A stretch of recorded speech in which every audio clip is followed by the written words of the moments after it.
Au nom du Père, du Fils et du Saint-Esprit, ainsi soit-il. Chers fidèles, notre Seigneur est un excellent pédagogue. Durant sa vie terrestre, il nous a enseigné les vérités les plus hautes, les plus grandes de la religion, au moyen de simples paraboles. Pour nous expliquer les réalités surnaturelles, le Christ utilise une forme concrète d'enseignement. Les paraboles contiennent des images tirées de la vie quotidienne, que ce soit l'agriculture ou les travaux domestiques, et ce qui en fait un discours accessible à tous. Chacun peut en tirer un enseignement. Notre Seigneur détient donc à la perfection l'art du maître, l'art de celui qui donne un enseignement. Et étant le créateur de l'homme, il sait que nous apprenons plus facilement par l'intermédiaire d'images et d'objets concrets. Il ne veut donc pas brusquer le fonctionnement de notre intelligence. Mais à plusieurs reprises, on voit le Christ prendre à part ses apôtres pour leur expliquer des enseignements que le peuple et les pharisiens ne sont pas encore en mesure de recevoir. Il nous révèle donc les vérités les plus extraordinaires, mais progressivement, de manière ordonnée. Alors, permettez-moi de la même manière de vous prendre ce matin à part, de vous mettre à l'écart pour vous expliquer la signification de la parabole d'aujourd'hui. Le royaume des cieux est semblable à un grain de sénévé qu'un homme sème dans son champ. Oui, on dit que la graine de sénévé est la plus petite de toutes les graines, et elle donne ensuite vie à un petit arbre qui ne dépasse pas souvent les 2 mètres. Notre Seigneur compare ici le royaume des cieux, c'est-à-dire l'Église, à une graine qui aboutit à un arbuste où les oiseaux viennent faire leur nid. Pourtant, aujourd'hui, l'arbre paraît bien fatigué. Combien de branches demeurent stériles, ne donnant plus de fruits? Combien de feuilles complètement sèches qui s'envolent au premier coup de vent? C'est à se demander si l'arbre est encore vivant, si la sève passe encore dans le tronc.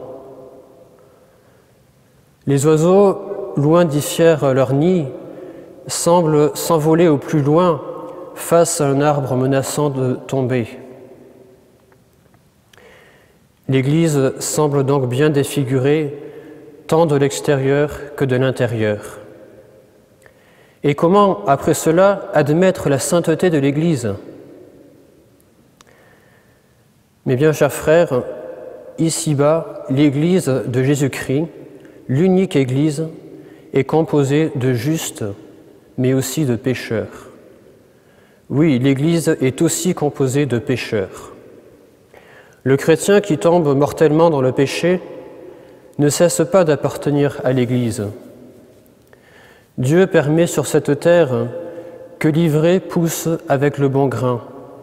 Il permet que le filet retienne les bons et les mauvais poissons. Car c'est ici-bas le temps de la miséricorde, et le Christ nous l'a souvent rappelé sur cette terre. « Je ne suis pas venu appeler les justes, mais les pécheurs. »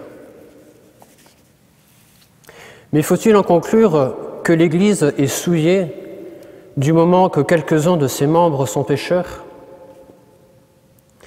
En s'adressant aux Éphésiens, saint Paul écrivait « Le Christ a aimé l'Église et s'est livré lui-même pour elle, afin de la sanctifier, après l'avoir purifiée dans l'eau baptismale par sa parole, pour la faire paraître devant lui, cette Église, glorieuse, sans tache, sans ride, ni rien de semblable, mais sainte et immaculée. » Donc, l'Église est sainte, et nous le réciterons tout à l'heure dans le credo.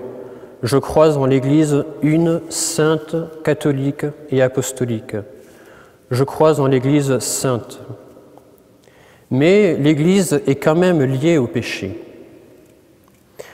En ayant un aperçu général sur l'histoire de l'Église, on se rend compte qu'il y a une succession de persécutions contre l'Église, de relâchement de l'Église mais aussi de réforme par l'Église. Et s'il fallait résumer en quelques mots les 20 siècles de l'Église, on dirait que c'est l'histoire d'une lutte immense contre le péché. C'est la lutte entre la cité de Dieu et la cité du diable. Et l'Église sera en prise avec le péché jusqu'à la fin des temps. Et c'est pour cette raison que l'Église sur terre s'appelle l'Église militante. L'Église est donc au contact du péché, mais elle est sans péché, car elle ne consent jamais au péché, elle n'approuve jamais le péché. Elle a beau contenir dans son sein des chrétiens qui ont perdu la grâce, elle reste indemne de toute souillure. Et si quelques chrétiens sont pécheurs, c'est précisément parce qu'ils sont désobéis à l'Église. Ils n'ont pas voulu écouter son enseignement. Rappelons-nous que c'est l'Église qui sanctifie le chrétien et non pas le chrétien qui sanctifie l'Église. L'Église seule possède toute la solution, tout le remède au mal. Elle seule possède les sacrements, sacrements qui nous communiquent la grâce et qui nous unissent à Dieu. Et ces sacrements conservent toute leur force de sanctification, malgré un ministre parfois indigne.